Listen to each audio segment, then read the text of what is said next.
सत्संगत जी प्यार से कहिए धन निरंकार जी। साथ संगत जी आप संत महात्मा पुरुष नम्रता को अपने जीवन का अंग संग बनाकर चलते जाएं और इस बात का ध्यान रखें कि कहीं कोई इसमें नाराज तो नहीं हो गया, कोई रूठ तो नहीं गया। यदि ऐसा हो तो उसे अपने पास लाने की कोशिश करें। साथ संगत जी एक बात याद आई कि एक पिता के दो पुत्र पुत्र थे। एक बेटे में चला गया, एक बेटा घर से चला गया। उसकी आदतें बहुत खराब थी और बुरी संगत भी थी और वह घर से पैसे उठाकर भाग गया। कुछ समय बाद वही बेटा वापस आया तो उसके पिता ने बहुत खुशी मनाई, बड़ा जश्न किया। इस बात का उसका दूसरा बेटा जो सदा घर में ही रहता था और पिता के हुक्म की पालन करता था, वह ईर्ष्या करने लगा और पिता से बोला, वह तो आपका बिगड़ा हुआ बेटा है, पैसे भी चुरा कर ले गया। इसकी आदतें भी कितनी गंदी थी, इसके आने पर आप इतना जश्न मना रहे हैं और दूसरी तरफ से हमेशा आपकी बात मानता हूँ और मेरे लिए तो आपने कभी ऐसा यत्न नहीं किया। तब पिता ने उसे अपने बेटे को समझाया, बेटा ऐसा नहीं है, वह पहले भटक गया था, अब ठीक रास्ते पर आ गया है, इसलिए मैं जश्न मना रहा हूँ। साथ संगत जी इसी प्रकार अगर किसी के हाथ में कोई सिक्का गिर जाता है तो वह उस सिक्के को ढूंढता है, भले ही उसके जेब में और भी सिक्के पड़े हो, लेकिन तब तक वह बेचैन रहता है जब तक उसको वह सिक्का नहीं मिल जाता। ऐसा ही कोई भेड़ चढ़ाने वाला होता है साथ संगत जी। उसकी एक भेड़ इधर उधर खो जाती है, बाकी सारे भेड़ उसके पास होती है, फिर भी वह चैन से नहीं बैठता कि बाकी भेड़ तो मेरे पास है। जब तक वह उस भेड़ को नहीं ढूंढ लेता तब तक उसको चैन नहीं आता साथ संगत जी।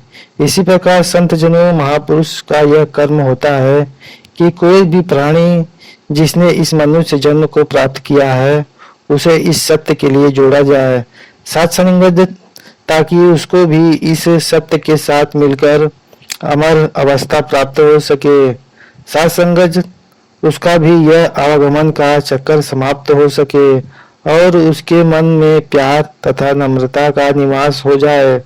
ऐसा यत्न हमेशा ही संत जन महापुरुष करते रहते हैं। साथ संगत जी संतों महापुरुषों को सदा सबके लिए कल्याण की कामना ही करनी चाहिए, बल्कि अपने कर्म द्वारा सबका भला ही करना चाहिए। साथ संगत जी सबका भला सोचना और सबका भला करना संत का सहज स्वभाव होता है साथ संगत जी। जैसा अग्नि का काम प्रकाश देना एवं पानी का स्वभाव शीतल प्रदान करना होता है। साथ संगत जी आप संत महापुरुष जहाँ जहाँ भी रहते हैं, जिस प्रकार वहाँ तमाम वर्ष इस प्यार का पैगाम बांटते रहते हैं, आगे भी इसी तरह इस काम को आगे बढ़ाते जाए तथा किसी प्रकार की भी चिंता न करे। वास्तव में गुरुमुख कभी भी परवाह नहीं करता है, क्योंकि वे जानते हैं कि परोपकार के सभी कार्य दातार की कृपा से सफल हो जाते हैं। इसलिए ये सदा निर्भय होकर अपना कर्म करते रहते हैं साथ संगत जी।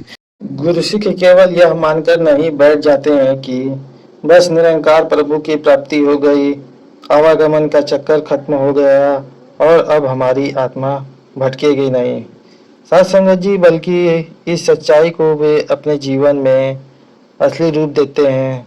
ये मानते हैं कि हमारी आत्मा तो अगर पदवी प्राप्त हो गई, लेकिन इस लोक में भी हमने संतों वाला निष्काम जीवन व्यतीत करना है।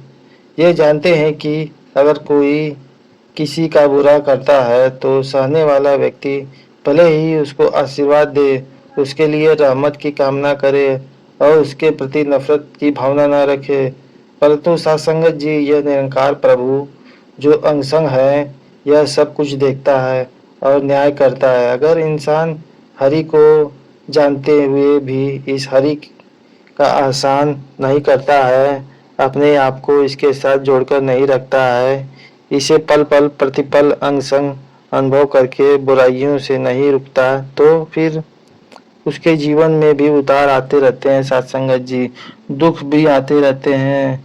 गुरु सुख के हृदय में हमेशा यह एहसास रहता है, एक विश्वास होता है, अवस्था होती है कि दाता निरंकार हमारे हर कार्य को देख रहा है। साथ संगत जी इसलिए ये सदा अच्छे कर्म ही करते हैं, भले ही कामना ही करते हैं। हमारा आचरण सत्संग जी ऐसा हो कि किसी को कुछ कहने की या उंगली उठाने का मौका ना मिले, क्योंकि हमेशा देखते हैं कि अगर कहीं बच्चे आपस में लड़ते हैं और फौरन कह दिया जाता है कि उनके माता पिता ने इन्हें यही सिखलाया है। इसी तरह गुरसिक के कारण गुरु तथा साथ संगत पर उंगली उठ सकती है। साथ संगत जी हमें इस विषय से सतर्क रहना है।